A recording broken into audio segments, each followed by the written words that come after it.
This lesson is about correlation. Yesterday's lesson was about causation. And so today we're going to be talking about how correlation and causation relate. A correlation is a measure of the relationship between two variables. A change in an independent variable causes a change in dependent variable, and that is a correlation. Positive correlation is where both independent and dependent behavior change in the same direction or the same way. So as time studying increases, grades also increase. This would be a positive correlation. They are both increasing at the same time. A negative correlation, however, would be they're going in opposite directions. Variables change in opposite directions. And the example here is increased time watching TV causes a decrease in grades. So as this time increases that you're sitting there watching a television show, your grade could be decreasing because you're spending less time studying. Increase, decrease. This would be a negative correlation because one is increasing while the other is decreasing.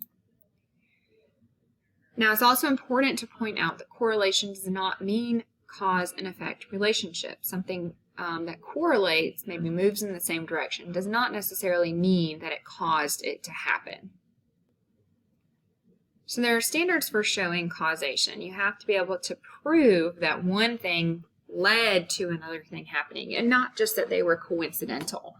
So the first standard is that the two variables must be correlated. So there has to be that relationship between the two, either as one increases, the other one decreases, or as one increases, the other one increases.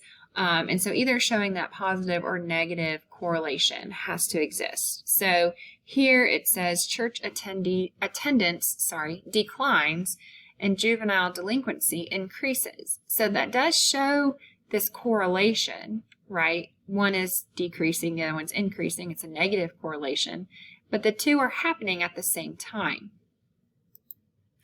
The second one, the second standard is all other possible factors must be taken into account.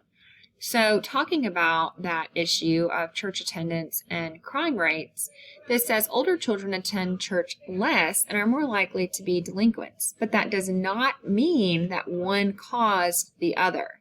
So this is called a spurious correlation.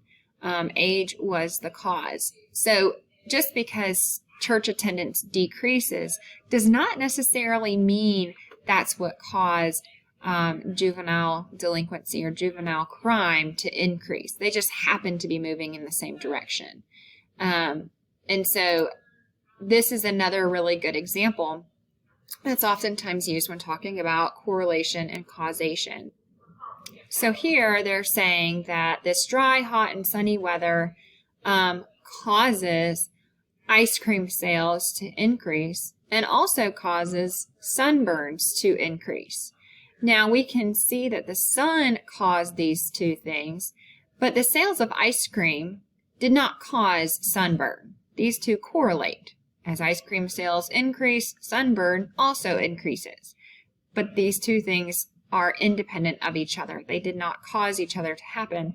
It was the sun that caused those two things. So there's a correlation between the two. They both are rising in their incidence, but they don't cause each other. This is what caused it. So make sure you know the difference between correlation, yes, they are moving in the same direction, but they don't cause each other, and causation. What's the thing that actually caused the rise in sales and the rise in sunburn? Was the sun and the hot weather. The third standard is a change in the independent variable must occur before a change in the dependent variable can occur. So which event happened first? Was it the decline in church attendance or the delinquency? And if we can't point to one happening before the other, then this does not meet this third standard. And we didn't have enough information. We don't know if church attendance declined before these children were acting delinquent, or if the delinquency happened at the same time, or if the delinquency happened after church attendance decreased or before it decreased. So we can't meet this third standard with our current example of church attendance and delinquency. So because we can't meet that standard, this would be considered a correlation. church attendance decreases, juvenile delinquency increases. That's a negative correlation, but one did not necessarily cause the other.